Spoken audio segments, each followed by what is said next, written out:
Greetings, friends. Welcome to the Pin Tool Podcast. My name is Al Wayman, owner of Creek Road Pottery in Laceyville, Pennsylvania, next to the cold Tuscarora Creek. Pull up a chair around the wheel as we discuss topics concerning the art and craft of pottery, good books, storytelling, marketing, and creating work that matters for folks who care. Greetings, friends. Welcome to Season 3. Episode 1 of the Pin Tool Podcast, and I hope that you had a very happy new year. Welcome back, and I'm hoping that we have another awesome season together. So what's been going on at the pottery? The Tuscarora Creek is running really cold today. We got our first big snow of the year, and we have about 8 inches of snow out there, and it's quite amazing that we got the snow so late, because it's been a very warm winter, and we've already been through November and December with no snow, and now the 1st of January it has snowed, and so there is about 6 inches of snow on top of the pottery shed roof. I was able to mail out some pottery gifts to different folks and supporters of the pottery. And so they all arrived safe in the mail, thank goodness. Sometimes it's a challenge to get things through the mail. But I've just been kind of relaxing, and I've been planning and doing some direction setting. Now, I probably am undiagnosed ADD, right? Because I chase squirrels to no end. And every year I would get the planner called the Get to Work book, and that planner was a $50 planner. It's all tabbed out, has inspirational things inside, and you can put things for different days, and you can plan your whole year out, and it's a really nice planner. It's probably one of the most beautiful planners I ever got. So I got that the last 2 years. This year, since I only filled that planner out to February each year, and then forget it the rest of the year because I get sidetracked, right? I went and got a Walmart planner, and I feel better about that. There's nothing wrong with expensive planners if you're a planner person and you use them. I love the plan, and I know that planning is important, but I just don't get to it after February. But I did take the time to put everything down in the cheap planner from Walmart. So we had some bad news here at the pottery. One of my favorite and beloved customers and friend, Mrs. G, she passed away. And it was very sad. And I received a phone call from her family, and they expressed gratitude on how excited she was about the pots.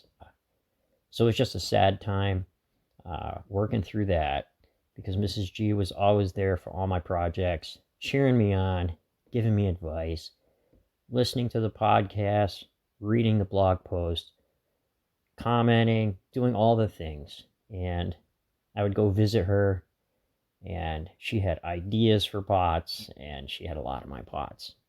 And at the end, she got a lot of pots for free. She had the Mrs. G discount.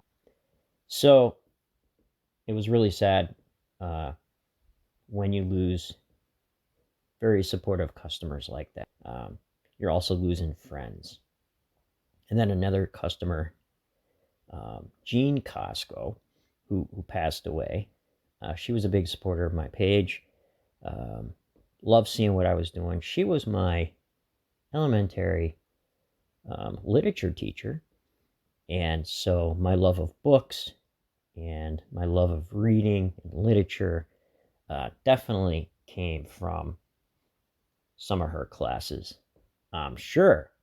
So those were just some low things that happened here, and I was grieving a bit for those losses, but I know Mrs. G was just telling me to just get back to work, right?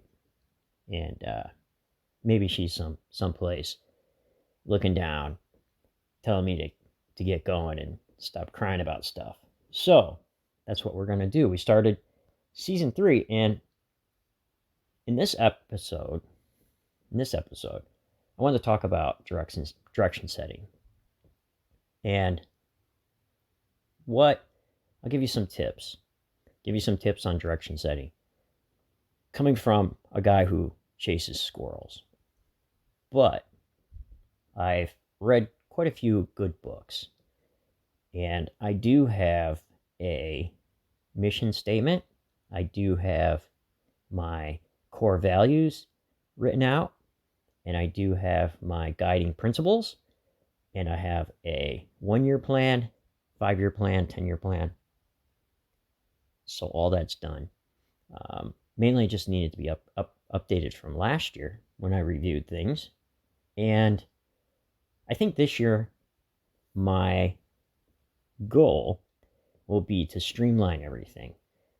Because when I wrote everything down, all the pieces that I have to the pottery, making the pots is just one part of that. I have 20 or 21 other things that I do, right? Sounds like a lot, but there's a lot of work that goes into how I'm trying to have the pots work for myself and others in making change that matters, right? So if you're doing something bigger than yourself, there's a lot more pieces to it. So I have 21 actionable items that I'm working on. A lot of those are underdeveloped, so I'm trying to streamline some of those and put some of those in with other things, find better ways of doing things to be more efficient. I'm getting better at writing and some other things, so that's been going faster. And so that's how I've been doing my own direction setting. But it's kind of cold out, so go get a hot chocolate. We'll sit in the pottery office today.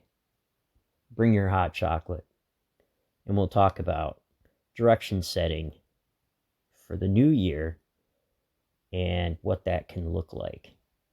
And I'll give you some freebies that you can download at the end at no cost to you to help you with the direction setting. And even if you're starting out, questions that you should ask yourself, right?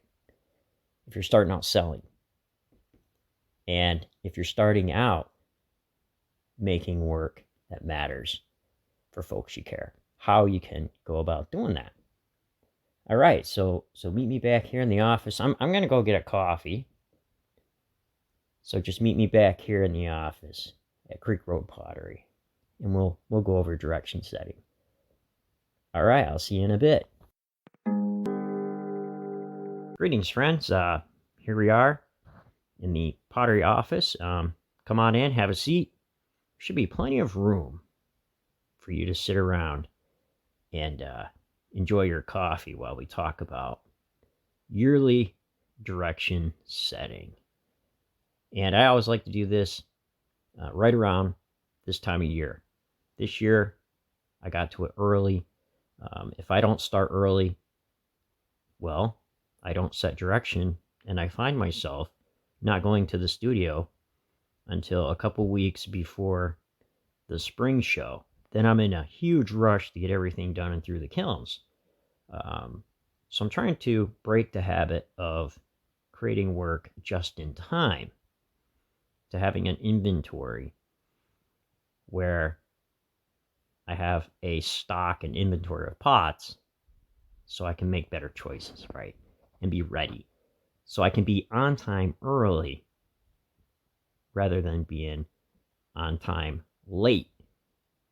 You're still on time, but there's a difference between being on time early and on time late. On time early means you have a choice where to park.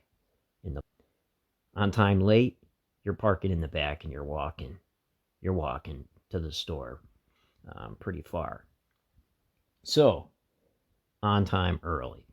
That's what direction setting and planning allows us to do. And it allows us to have choices. It allows us to pick what we want to work towards. And it's like a movie script. And we get to write that.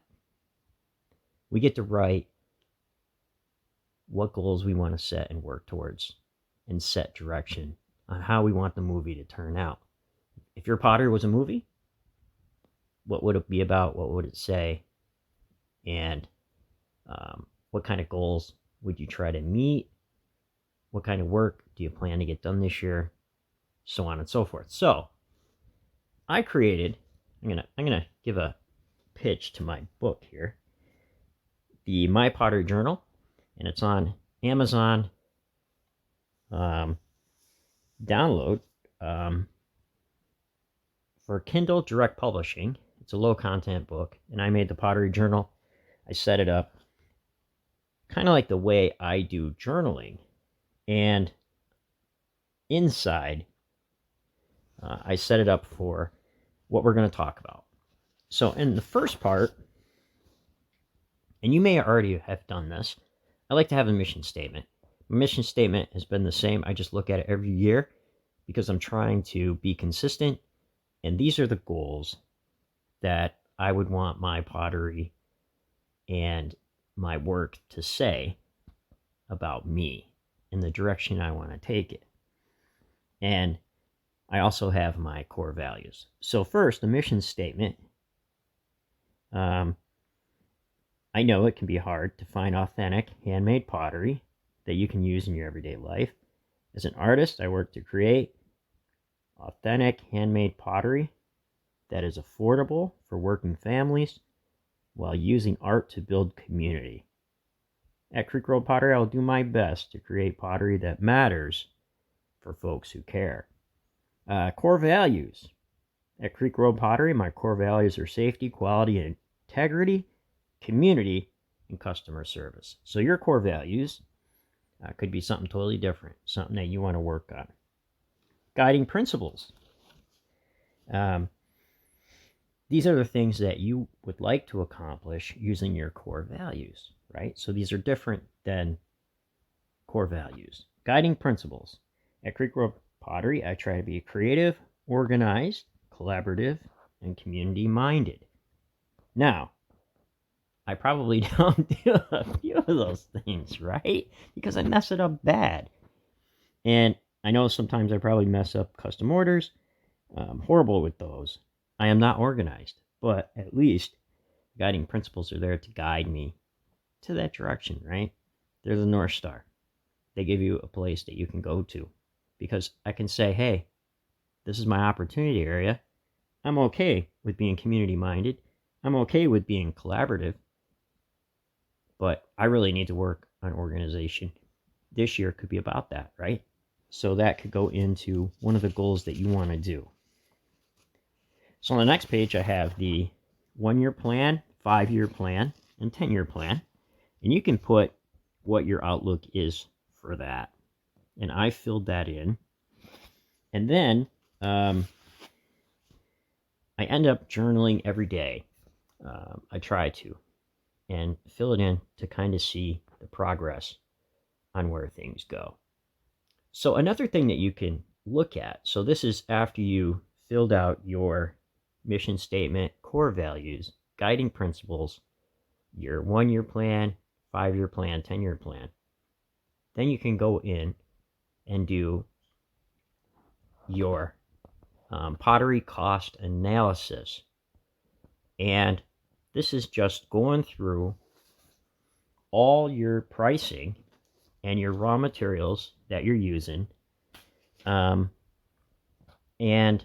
how much that cost is now. So you have it broken down right to the very dollar amount, right to the cent, because everything changes, especially with the cost of raw materials going up now, and problems with shipping, and the cost of postage is going up. So you need to do your cost analysis to be sure that you're getting paid. Now, I have a database that you can download for free, and I'll put the link to it, that will help you plug in the numbers for raw materials and all kinds of things. It even has a calculator for your glaze recipes and how much you're using. It will help you gauge to see if you're still getting paid. Because in order to make pots, you would need to get paid. So that's just another thing that you can do as part of direction setting and your cost analysis. Okay, so you have your direction setting for your goals, and then you have your cost analysis worksheet. Then you start filling out your planner. There's tons of planners out there. And if you're the kind of person who loves planning and you get the expensive ones, go to it, right? Whatever you need to use for planning, use it. And I right now use the cheap one I said I got from Walmart, and also Google Calendar, because you can fill in things with Google Calendar. It'll give you an alert on your phone, and you have it with you both on your phone and the desktop. So that makes it nice. So another good thing that I used, and it was put out by Steve Blank, and he wrote the book, The Startup Owner's Manual. And that is an excellent text. And if you are thinking about signing up or selling pots, selling pots, that would be a great book for you to get. And in that book, he talks about the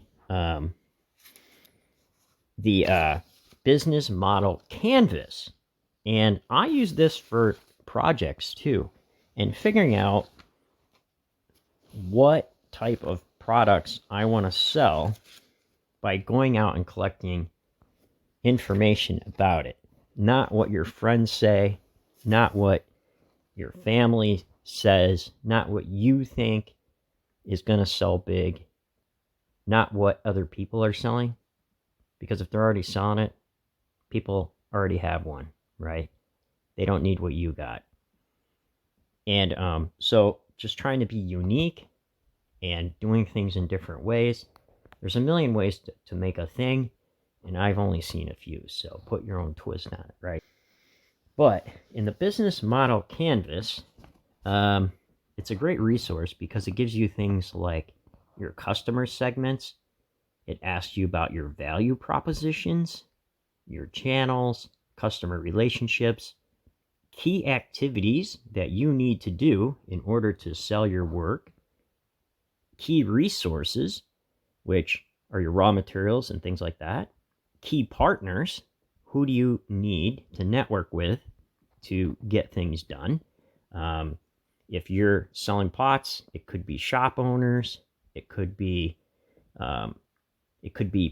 websites like Pirate Ship and other shipping places, the post office even, and then also your cost structure. So that will go in with your cost analysis, and then also your revenue streams it talks about. So the business model canvas is huge. You can download it for free. I will post a link to that because Steve Blank is an awesome guy, and he did a great job explaining the business model canvas, and I think he even had a class on it. So if you want a class on learning the business model canvas, I will post that class by Steve Blank, and I think that you will enjoy that a whole lot. So now that we got our scheduling done in our calendars and we went through our business model canvas, figuring out what we want to sell, how we want to sell it, we start asking questions even before you would do the canvas. So I'm doing things backwards here. If you're trying to look for a product that is different that you're making, you need to ask, who's it for, what's it for, and what kind of change am I trying to make? Because a lot of times we believe that what we make doesn't matter, but it does. And we just haven't thought of how we can bring about change through our work. And some people might laugh, but in the beginning of this episode, I mentioned my favorite customer, Mrs. G, passed, and her family called me and told me how happy she was and how much she talked about the pots. So I know that I brought joy to her life and I brought change to her life. And you can do that too through your work, and you get to pick what change you want to make. And you get to pick even what customers you want to work with.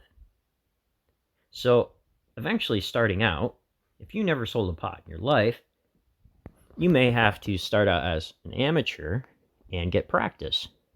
But as you get better at making pots, you get to pick even your customers, because your customers will come to you because they know a person. They say, I know Sandy. She makes the best mugs. She made a mug for me one time for my Aunt Sue, and my Aunt Sue loved it. So if you ever need a mug, go find Sandy. Kind of like that. So I think that, like, once you're able to pick your direction, pick your goals, pick what you'd like to sell, and see if it sells, show it to somebody who cares, see what they say about it. If you can't find 10 people to start out who care, start over and make something else, because you very well could be making the wrong thing that's not for them, right? Or the idea may need to gel a bit, and it may need to be put on a shelf. It may have come too early. So I think that it's fine if you were to say, I'm going to take a break with this, and I'm going to put this on a shelf because this right here needs more development. It needs more skill put into it. But it's a great idea. I know later it might. So you have choices, friends. You have choices to set directions. You have choices to set goals. And don't ever think that you don't. Because there are 4 things that you need to think about as a maker and as a business owner. Are you a villain? Are you a guide? Are you the hero? And then the villain, the guide, the hero. There's 3. You don't want to be the villain, right? So you're either the guide or the hero. Oh, the victim. You don't want to be the victim. The victim has no choices. The victim didn't plan. The victim always needs help. The victim is always late. The victim always struggles. And they need the hero or the guides to help them out, right? So you want to be either the guide or the hero. And for your customer, you want your customer to be the hero. So don't think of yourself as the victim. Get on top of your business. Get on top of your making if you can, right? And get a handle on it. Plan some projects that are scary, right? And that might not work. And have some fun practicing, doing some things that are new. And think about what makes you scared or what makes you have anxiety about not doing things. And then list the pros and cons of that. I always try to think about, what are the good things? What does it look like if this project succeeds? And what does this project look like if it fails? And who would care if it failed?